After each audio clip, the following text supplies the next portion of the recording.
केंद्र सरकार ने प्रधानमंत्री शहरी आवास योजना के तहत 3.5 लाख से अधिक मकान बनाने के प्रस्ताव को दी मंजूरी।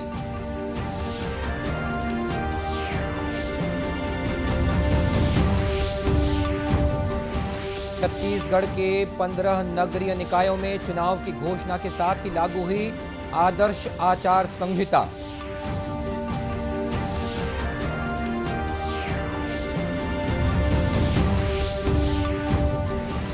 मुख्यमंत्री ने आज बस्तर से महत्वाकांक्षी चिराग परियोजना का शुभारंभ किया।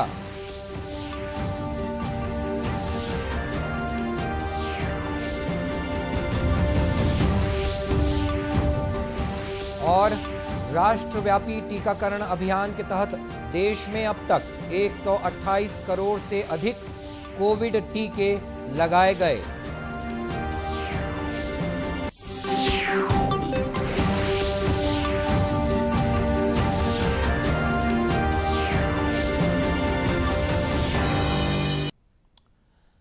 नमस्कार, आप देख रहे हैं दूरदर्शन समाचार। मैं हूं मनीष अहलुवालिया और अब समाचार विस्तार से। केंद्र सरकार ने प्रधानमंत्री शहरी आवास योजना के अंतर्गत 3,61,000 मकान निर्माण के प्रस्ताव पारित कर दिए हैं। कल नई दिल्ली में आवास और शहरी मामलों के मंत्रालय के सचिव दुर्गा शंकर मिश्रा की अध्यक्षता में हुई केंद्रीय मंजूरी और निगरानी समिति की 56वीं बैठक में इन प्रस्तावों को मंजूरी दी गई। इसके साथ ही इस योजना के अंतर्गत 1 करोड़ 14 लाख मकानों के निर्माण की मंजूरी दी जा चुकी है। इस मिशन के तहत आवास और शहरी मामलों के मंत्रालय का कुल निवेश 7,52,000 करोड़ रुपए हो गया है। बैठक के दौरान श्री मिश्रा ने आवास निर्माण को तेज करने और उसे समय पर पूरा करने की जरूरत पर बल दिया ताकि वर्ष 2022 तक सबके लिए आवास का लक्ष्य को पूरा किया जा सके। छत्तीसगढ़ के 10 जिलों के 15 नगरीय निकायों में चुनाव की घोषणा के साथ ही आदर्श आचार संहिता लागू हो गई है। इस बारे में मुख्य निर्वाचन आयुक्त ठाकुर राम सिंह ने नवा रायपुर में एक पत्रकार वार्ता में बताया कि नगरीय निकाय चुनाव के तहत नामांकन की प्रक्रिया 27 नवंबर से शुरू होकर 3 दिसंबर तक चलेगी। निर्वाचन की सूचना का प्रकाशन कलेक्टर द्वारा किया जाएगा 27/11 प्रातः 10:30 10:30 बजे। सीटों का आरक्षण के संबंध में सूचना का प्रकाशन 27/11 प्रातः 10:30। मतदान केंद्रों की सूची 27/11 प्रातः 10:30। नाम निर्देशन पत्र प्राप्त करना 27/11 प्रातः 10:30 बजे से 3 बजे तक। इसका टाइम आगे भी फिक्स है कि अधिकतम टाइम ये है। नाम निर्देशन पत्र प्राप्त करने की अंतिम तारीख 3 दिसंबर अपराह्न 3 बजे तक। नाम निर्देशन पत्रों की संवीक्षा स्क्रूटनी बोलते हैं, एक बड़ा लीगल प्रोसीजर है, 4 दिसंबर पूर्वाह्न 10 बजे। ये 10 बजे है, सब 10:30 10 बजे। नाम वापस लेने की आखिरी तारीख 6 दिसंबर अपराह्न 3 बजे तक। निर्वाचन लड़ने वाले अभ्यर्थी की सूची का तैयार करना और प्रतीकों का आवंटन 6 दिसंबर। नाम वापसी के तुरंत बाद, इसमें समय सीमा तय नहीं होती है, नाम वापसी का जो समय होता है इसके तुरंत बाद ये कार्रवाई प्रारंभ कर दी जाती है। मतदान यदि आवश्यक हो तो 20 दिसंबर और मतदान का समय प्रातः 8 बजे से अपराह्न 5 बजे तक। मतगणना और निर्वाचन परिणामों की घोषणा 23 दिसंबर प्रातः 9 बजे से। मुख्य निर्वाचन आयुक्त ने आचार संहिता लागू होने के साथ ही प्रदेश में संबंधित नगरीय निकायों में विकास कार्यों पर रोक लगाने के निर्देश दिए हैं। साथ ही श्री सिंह ने सभी जिला कलेक्टरों को नाम निर्देशन पत्र दाखिल करने से लेकर मतगणना तक कोविड गाइडलाइंस का कड़ाई से पालन सुनिश्चित करने को भी कहा है। मुख्यमंत्री भूपेश बघेल ने आज बस्तर से महत्वाकांक्षी चिराग परियोजना का शुभारंभ किया। ये परियोजना बस्तर के लोगों के जीवन स्तर में बदलाव लाने कारगर साबित होगी। इस योजना के जरिए किसानों की आमदनी के अवसरों को बढ़ाने, गांव में पौष्टिक भोजन की उपलब्धता सुनिश्चित करने, जलवायु पर आधारित पोषण उत्पादन प्रणाली विकसित करने और प्राकृतिक संसाधनों का बेहतर प्रबंधन किया जाएगा। इस परियोजना से आधुनिक खेती और नवाचार से जुड़कर आदिवासी युवाओं को रोजगार के अवसर उपलब्ध होंगे।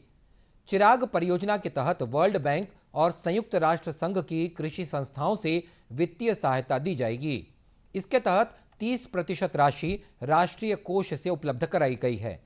चिराग परियोजना बस्तर संभाग के बीजापुर, दंतेवाड़ा, कांकेर, कोंडागांव, नारायणपुर और सुकमा जिलों के विकास खंडों में लागू की जाएगी। इस अवसर पर मुख्यमंत्री भूपेश बघेल ने कहा कि चिराग परियोजना से आदिवासियों के जीवन स्तर में सुधार होने के साथ ही युवाओं को रोजगार के अवसर भी मिलेंगे। प्रधानमंत्री नरेंद्र मोदी कल उत्तर प्रदेश के जेवर में नोएडा अंतर्राष्ट्रीय हवाई अड्डे की आधारशिला रखेंगे। इस हवाई अड्डे का विकास संपर्क को बढ़ावा देने और विमानन क्षेत्र को भविष्य की आवश्यकताओं के आधार पर प्रधानमंत्री की परिकल्पना के अनुरूप किया जा रहा है। इस परिकल्पना में उत्तर प्रदेश राज्य पर विशेष ध्यान केंद्रित किया गया है। हाल ही में राज्य में कुशीनगर हवाई अड्डे और अयोध्या में निर्माणाधीन अंतर्राष्ट्रीय हवाई अड्डे का उद्घाटन किया गया। इस प्रकार उत्तर प्रदेश 5 अंतर्राष्ट्रीय हवाई अड्डों वाला भारत का एकमात्र राज्य बनने की ओर अग्रसर है। जेवर में नया हवाई अड्डा क्षेत्र में निवेश आकर्षित करने, तेजी से औद्योगिक विकास को बढ़ावा देने और स्थानीय उत्पादों को राष्ट्रीय और अंतर्राष्ट्रीय बाजारों तक पहुंचाने में महत्वपूर्ण भूमिका निभाएगा। इससे कई उद्यमों के लिए नए अवसर पैदा होंगे और नए रोजगार सृजित होंगे। हवाई अड्डे के पहले चरण का विकास 10,000 करोड़ रुपए से अधिक की लागत से किया जा रहा है। 1,300 हेक्टेयर से अधिक भूमि पर फैले इस हवाई अड्डे के पहले चरण के पूरा होने के बाद 1 वर्ष में लगभग 1 करोड़ 20 लाख यात्रियों के लिए हवाई सेवाएं उपलब्ध हो सकेंगी। ये उत्तर भारत का लॉजिस्टिक गेटवे होगा। इसमें एक ग्राउंड परिवहन केंद्र विकसित किया जाएगा। छत्तीसगढ़ राज्य को देश में लगातार तीसरी बार स्वच्छतम राज्य का पुरस्कार मिला है। इस अवसर पर स्वच्छता का हैट्रिक महोत्सव का आयोजन राजधानी रायपुर में किया गया, जिसमें सफाई कर्मियों और स्वच्छता दीदियों को सम्मानित किया गया। इस अवसर पर मुख्यमंत्री भूपेश बघेल ने कहा कि राज्य में चल रहे स्वच्छता कार्यक्रमों की तारीफ लोकसभा की 4 समितियों ने भी की है। यहां 6R पॉलिसी यानी कि rethink, reuse, recycle, repair, reduce और रिफ्यूज पर काम किया जा रहा है। नगरीय निकायों में चल रहे इन कार्यों में सफाई कर्मियों और स्वच्छता दीदियों का योगदान है।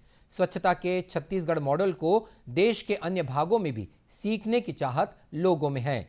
मुख्यमंत्री ने कहा कि हमें स्वच्छता को अपनी आदत में शामिल करना चाहिए।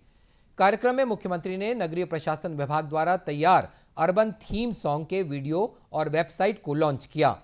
उन्होंने प्रदेश के 67 नगरीय निकायों को स्मृति चिन्ह भेंट कर सम्मानित भी किया। गौरतलब है कि स्वच्छता सर्वेक्षण में गार्बेज फ्री सिटी के तहत रायपुर, बिलासपुर, भिलाई नगर, कोरबा, दुर्ग, बीरगांव, राजनांदगांव, धमतरी, रिसाली और रायगढ़ को सम्मानित किया गया है।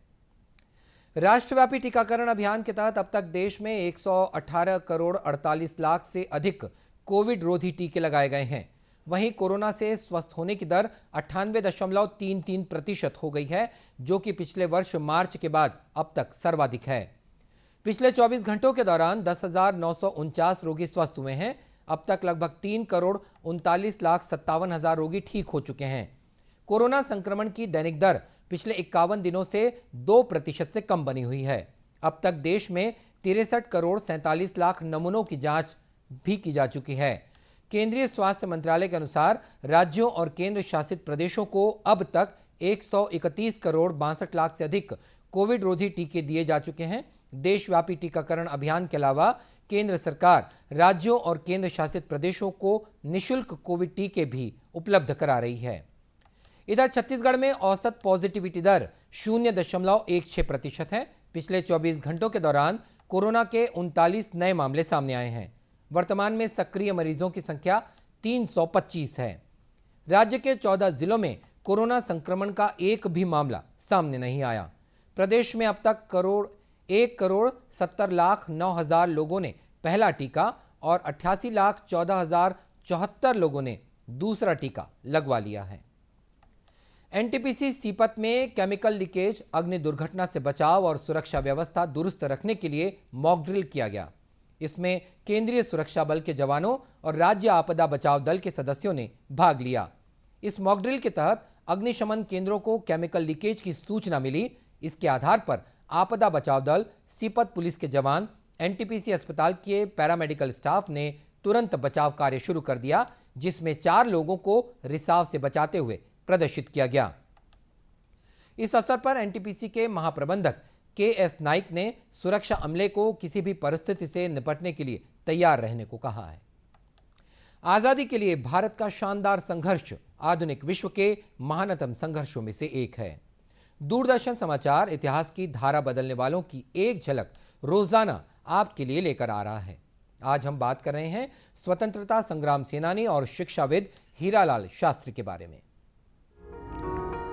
आज की इस कड़ी में हम स्वतंत्रता सेनानी, शिक्षाविद और राजस्थान राज्य के पहले मुख्यमंत्री हीरालाल शास्त्री की जयंती मनाते हैं, जिनका जन्म 24 नवंबर 1899 को हुआ था। वे राजस्थान के बनस्थली क्षेत्र में जीवन कुटीर की स्थापना और ग्रामीण पुनर्निर्माण के लिए सामाजिक कार्यकर्ताओं को प्रशिक्षण देने के लिए जाने जाते हैं। उन्होंने जयपुर राज्य प्रजामंडल का पुनर्गठन करके स्वतंत्रता आंदोलन का भी नेतृत्व किया। हीरालाल शास्त्री का जन्म जयपुर के जोबनेर में एक किसान परिवार में हुआ था। उन्होंने अपनी प्रारंभिक शिक्षा जोबनेर में ही पूरी की। बचपन से ही हीरालाल शास्त्री की दिली इच्छा थी कि वो गांव में जाकर दलितों की सेवा में अपना जीवन समर्पित करें। हीरालाल शास्त्री 1921 में जयपुर राज्य सेवा में शामिल हुए और गृह तथा विदेश विभाग में सचिव बने। हालांकि उन्होंने 1927 में इस्तीफा दे दिया और बचपन के अपने संकल्प को पूरा करने के लिए उन्होंने 1929 में जयपुर से 45 मील दूर एक दूरस्थ और पिछड़े गांव बनस्थली में जीवन कुटीर की स्थापना की। उन्होंने समर्पित सामाजिक कार्यकर्ताओं को प्रशिक्षित किया और ग्रामीण पुनर्निर्माण के इस कार्यक्रम को लागू करने का प्रयास किया। उनके द्वारा प्रशिक्षित कार्यकर्ता बाद में कई राजपूताना राज्यों में राजनीतिक जागृति के अग्रदूत बने। हीरालाल शास्त्री ने जब 1937 में जयपुर राज्य प्रजामंडल को पुनर्गठित किया और उन्हें राजनीतिक क्षेत्र में आकर्षित किया, वे 2 बार इस मंडल के महासचिव और इतनी ही बार इसके अध्यक्ष चुने गए। 1939 में उन्होंने नागरिक स्वतंत्रता की प्राप्ति के लिए प्रजामंडल के सत्याग्रह का नेतृत्व किया और 6 महीने की जेल की सजा काटी। 1947 में हीरालाल को all India states peoples conference का महासचिव नियुक्त किया गया। इसी वर्ष वे संविधान सभा के लिए चुने गए। 1948 में जयपुर में एक प्रतिनिधि सरकार की स्थापना हुई तो हीरालाल शास्त्री ने मुख्यमंत्री के रूप में पदभार संभाला। जब 30 मार्च 1949 को राजस्थान राज्य का गठन किया गया तो वे इसके पहले मुख्यमंत्री बने। उन्हें विविध रियासतों को प्रभावी आधुनिक प्रशासन में एकीकृत करने का कठिन कार्य सौंपा गया। उन्होंने इस जटिल कार्य को बहुत ही कम समय में बखूबी पूरा किया। हीरालाल शास्त्री का 28 दिसंबर 1974 को निधन हो गया।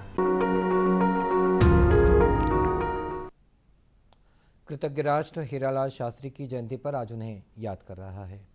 दूरदर्शन केंद्र रायपुर से प्रसारित होने वाले प्रादेशिक समाचार को आप YouTube पर भी देख सकते हैं। हमारे YouTube channel Chhattisgarh DD news पर प्रादेशिक समाचार उपलब्ध रहेंगे। YouTube चैनल का लिंक और QR कोड आप स्क्रीन पर देख सकते हैं। अपने एंड्रॉयड फ़ोन से QR कोड स्कैन कर आप छत्तीसगढ़ DD न्यूज़ लिंक पर जा सकते हैं। इसके अलावा छत्तीसगढ़ DD न्यूज़ फेसबुक और ट्विटर पर भी उपलब्ध है। और बुलेटिन के अंत में मुख्य समाचार एक बार फिर। केंद्र सरकार ने प्रधानमंत्री शहरी आवास योजना के तहत 3.5 लाख से अधिक मकान बनाने के प्रस्ताव को दी मंजूरी।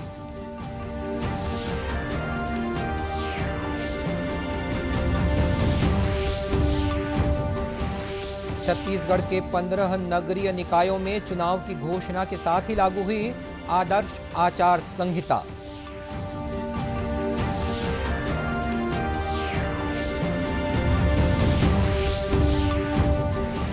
मुख्यमंत्री ने आज बस्तर से महत्वाकांक्षी चिराग परियोजना का शुभारंभ किया।